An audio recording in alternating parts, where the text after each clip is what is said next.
నా పేరు మేకపాటి చంద్రశేఖర్ రెడ్డి.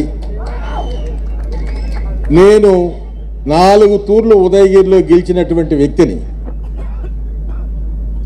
అది రాజశేఖర రెడ్డి గారు టైంలో 2 తూర్లు, ప్రస్తుత రాక్షస ముఖ్యమంత్రి కాలంలో 2 తూర్లు. అంటే నేను చాలామంది ముఖ్యమంత్రులను కూడా చూశాను. ఇంత అనాగరికతతో, అన్యాయంతో పేద ప్రజల్ని హింసిస్తూ నోటి మాట చెప్పటం వరకే కానీ చేయటం వరకు లేదనేది మీ అందరికి కూడా తెలుసు, నేను చెప్పనక్కర్లే. ఇలాంటి వ్యక్తిని రాజశేఖర రెడ్డి గారు ఎలా భరాయించాడో కూడా మనకు తెలియదు.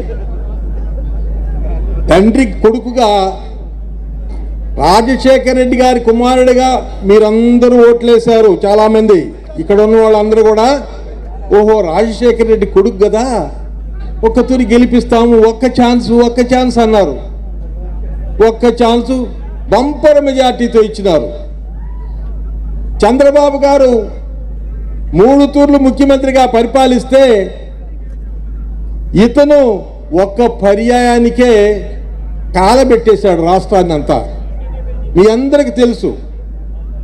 ఉదయగిరిలో నేను తప్ప ఎవరు గెలవరయ్యా, నాకు టికెట్ ఇమ్మంటే నా టికెట్ని అమ్మేశారండి, అమ్ముకున్నారు. ఎంత గొప్పతనం చూడండి. నాకు తెలుగుదేశంలో కూడా మంచి స్నేహితులు ఉన్నారు. ఆ స్నేహితులు నేను బాగా ఉంటాము. వారు చెప్పిన ప్రకారం కథ నడిచిపోయింది.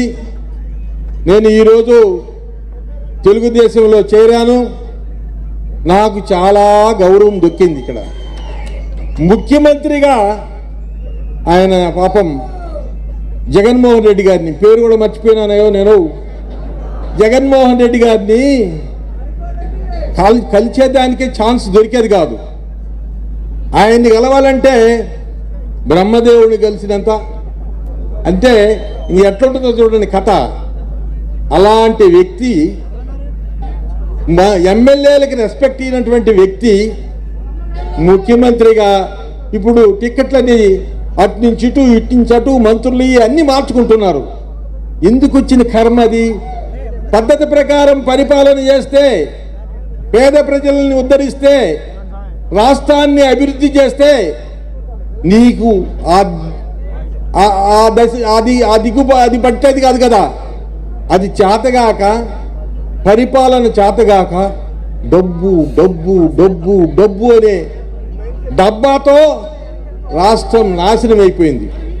అయ్యా మనం కానీ ఇంకా ఆ పార్టీకి ఓటేస్తే రాష్ట్రం బాగుపడదు, అభివృద్ధి శూన్యం, చదువుకున్న బిడ్డలకు ఉద్యోగాలు ఉండవు, ఎవరికి కూడా అభివృద్ధి అనేది కనబడదు.